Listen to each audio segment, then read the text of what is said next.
Shalom.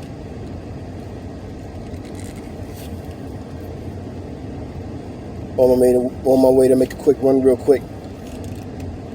But we wanted to do an in transit quick video. And I would rock desire you be edified.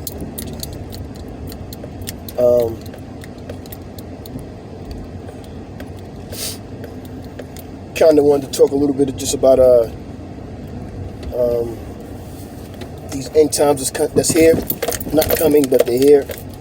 You know, we got famine,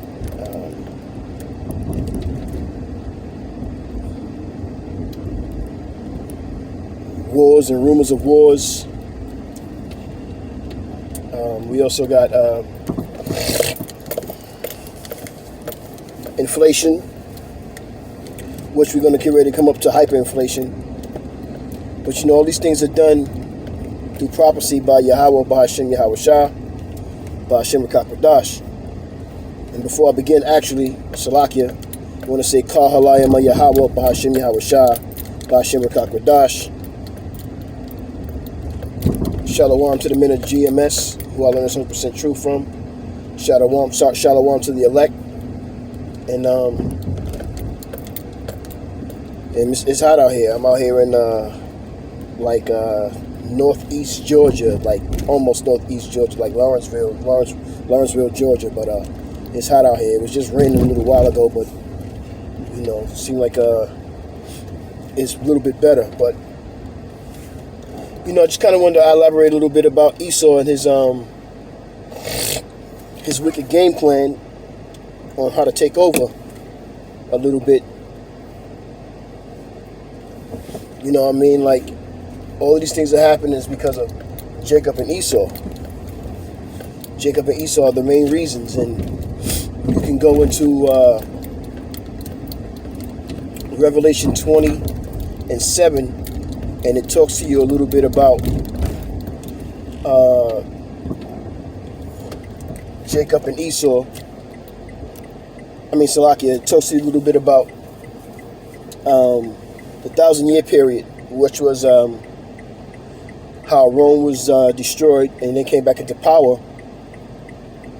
And the 1300s, mid-1300s, you could say, they lost their power in Rome, and I say like in the middle, or kind of like in the middle of the 300s, and then they gained power again in the 1300s. And with Esau getting back his power, he was able to trick the whole world. You know, started by painting this picture, iconoclasm. I believe that's the right way to say it. And not coming up with Christianity, but rebirthing Christianity to use it to satisfy his needs. And anybody who didn't agree with it, he killed. So, you know, the Lord made Esau to be wicked and evil and to hate Jacob. And you can go into that. You can read about Esau and Jacob in Genesis 40 and 41. And to tell you about how Esau hates Jacob. And this is the reason a lot of Christians and so can't answer, don't understand. A lot of so-called black Christians don't understand about Esau and Jacob, or the white man and the black man, why we hate each other so much, because the Lord programmed us to be that way towards each other. And because Jacob didn't follow the law, statutes, commandments, he scattered us all around him, but he got angry with us because, you know, we just kept committing sin upon sin upon sin. So, you know, like Deuteronomy 4:27 tells you about him scattering us. And Esau knew this. So the Lord allowed him to come to the places we were at when the 10 tribes kind of went. They left Assyria after slavery with the Syrians, and the 10 tribes are the Spanish and the Native Americans. But the Jews, which are the Levites, the so-called Haitians, Afro-Americans, and Jamaicans, those islands, They were the Jews. They was the ones that was with Yahweh Shai when Yahweh Shai was on the scene. And they stayed, but they left. So the Lord speaks about in 1 Peter 5 and 8 how Esau is looking to devour us, and that we need to stay sharp, stay on our game. And as he gave Esau power back in the 1300s, he ran around the whole world conquering it. And the reason these bywords that we have, the names that we have, like African American or Haitian or Spanish or Ecuadorian or Panamanian or Puerto Rican, we have these names because he allowed Esau to go around the world and conquer it, because his gift was the sword. And his gift was deception and lies. So he was able to lie and deceive everybody and to conquer them with the sword, which was the modern day gun as well. And that you can check out in Psalms 49 and 11. He talks about that. And this man is a wicked man in his last days. He practices witchcraft and evil, and he also has seduced us with it as well. And you can read that in Micah 2 and 1, how he stays up. Like, Esau loses sleep on trying to keep us in slavery and keep us messed up. He spent millions and trillions of dollars, really, to keep us in slavery. But it was prophesied that the Lord will wake us up in the end of the days, in which we are in the end of days. And we're waking up to all this wicked man's ways. And he's losing his power. Really, he's lost his power. It's just playing out now. And that's all it's going to be, man. And we're going to get the victory. But you got to be part of the elect. Abba Rakazah, I pray that I'm part of the humble. I pray to be part of the hopeful elect. So, I fear the Lord, Psalms 111 and 10, for wisdom, because I know what the Lord can do. He's a terrible God just as well as he's a good God.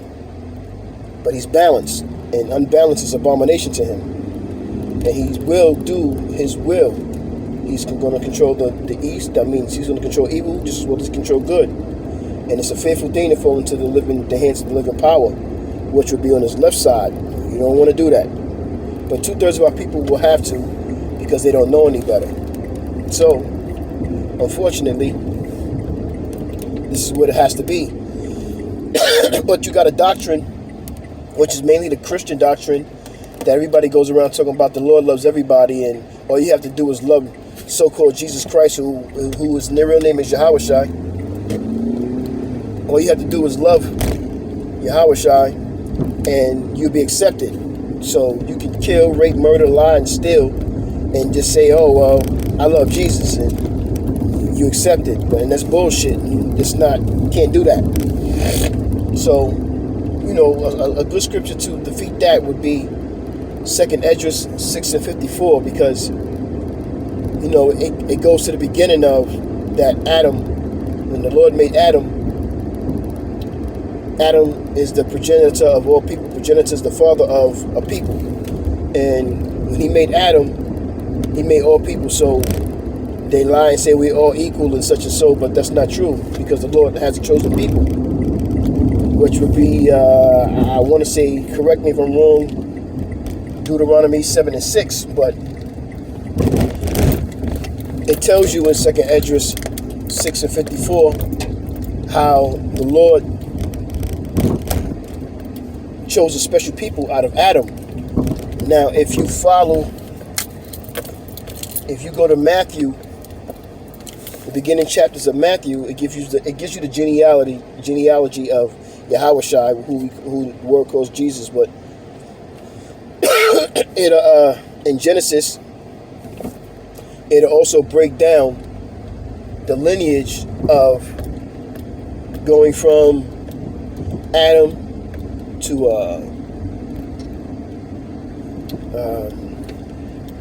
Enoch, Noah, Eber, Shem, all of these people